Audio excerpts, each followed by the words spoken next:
أعوذ بالله من الشيطان الرجيم بسم الله الرحمن الرحيم.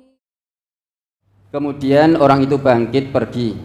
Lalu Rasulullah Shallallahu Alaihi Wasallam bersabda, panggillah dia kembali. Orang itu dicari-cari, tetapi para sahabat tidak dapat menemukannya. Lalu Rasulullah Shallallahu Alaihi Wasallam bersabda, itu tadi adalah Jibril. Dia ingin agar kalian belajar, karena kalian tidak mau bertanya. Pada kalimat yang terakhir, lalu Rasulullah Shallallahu Alaihi Wasallam bersabda, itu tadi adalah Jibril. Dia ingin agar kalian belajar karena kalian tidak mau bertanya.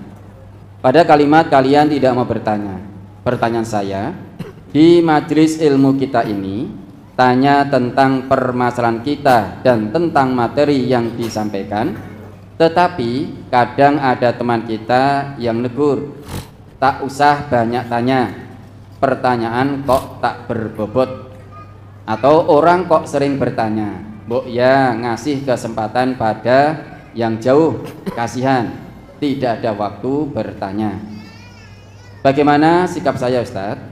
Tetap suka tanya karena saya ingin jawaban dari Ustadz, atau saya diam saja tidak usah banyak tanya, Ustadz?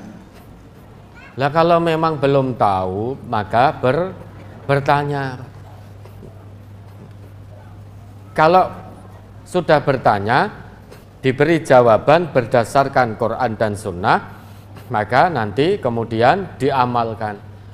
Kalau hanya bertanya saja kemudian tidak untuk diamalkan, itu namanya kasratus soal, banyak bertanya tapi tidak diamalkan, itu akan mengalami kehancuran. Kalau bertanya diberikan jawaban berdasarkan Quran dan Sunnah, maka azamkan diri, niatkan karena Allah untuk segera mengamalkan.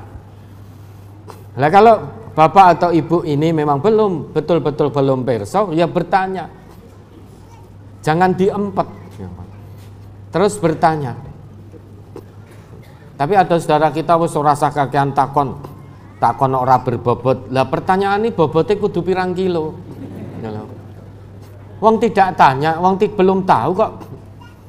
Belum tahu itu memang bertanya.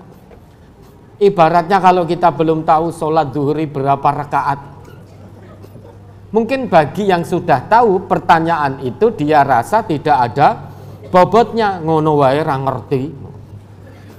Tetapi bagi orang yang memang betul-betul belum tahu, itu sangat berbobot. Kira-kira kalau ada pertanyaan, sholat subuh itu berapa rakaat, bagi bapak ibu berbobot tidak?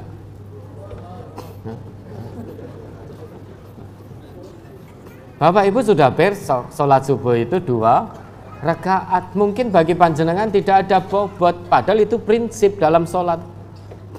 Tapi kalau itu keluar dari seseorang yang baru akan mengenal Islam, tertarik dengan Islam, itu menjadi pertanyaan yang sangat berkualitas. Lah kita yang mendengarkan, qadarullah alhamdulillah sudah tahu karena Allah, maka dengan datangnya pertanyaan dari orang yang belum tahu itu, kita sudah tahu, lebih menjadi tahu lagi. Yang belum tahu menjadi tahu, yang lupa menjadi ingat, yang sudah tahu semakin paham. Maka jangan remehkan pertanyaan apapun. Jangan remehkan. Karena bisa jadi bagi si penanya ini sesuatu yang memang belum diketahui secara benar berdasarkan dalil dari Al-Quran maupun Sunnah. Sekarang, kalau ada pertanyaan, Ustadz, sholat itu menghadap kiblat atau menghadap ke barat?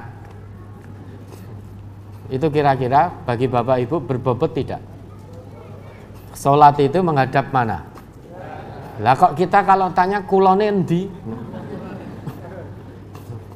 Bapak Ibu mriki kilen pundi nggih? Lah jenapa ta badhe salat? Berarti salatnya madhep ngulon padahal madhep kiblat. Ternyata kita pun terkadang itu ya lupa, yang kita tanyakan nyari arah kulon bukan kiblat. Dan itu nanti menjadi kebiasaan. Sudah sampai Mekah ya jek tekon kulone endi. Padahal Ka'bah di depan matanya.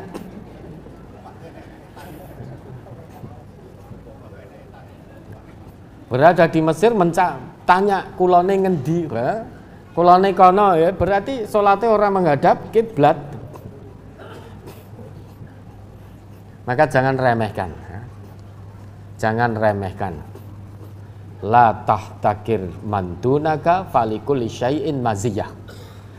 Jangan kamu remehkan orang yang di bawahmu, karena setiap orang itu punya kelebihannya masing-masing. Bisa jadi orang ini melontarkan pertanyaan bagi panjenengan itu remeh-temeh karena panjenengan sudah mengetahui. Bisa jadi pula kita mengetahuinya, dalilnya kita ketahui karena datangnya pertanyaan seseorang itu. Sedangkan kita mau bertanya saja juga bingung, arep tekon apa gitu. Begitu ada yang tanya, alhamdulillah melalui pertanyaan fulan itu kita menjadi tahu, oh ternyata dalilnya ini. Meski kita tidak bertanya sendiri. Maka jangan remehkan sekecil apapun pertanyaan yang datang kalau itu memang benar-benar untuk diamalkan, memang benar-benar untuk mengetahui dalilnya yang dari Quran maupun Sunnah. Ya, ada lagi.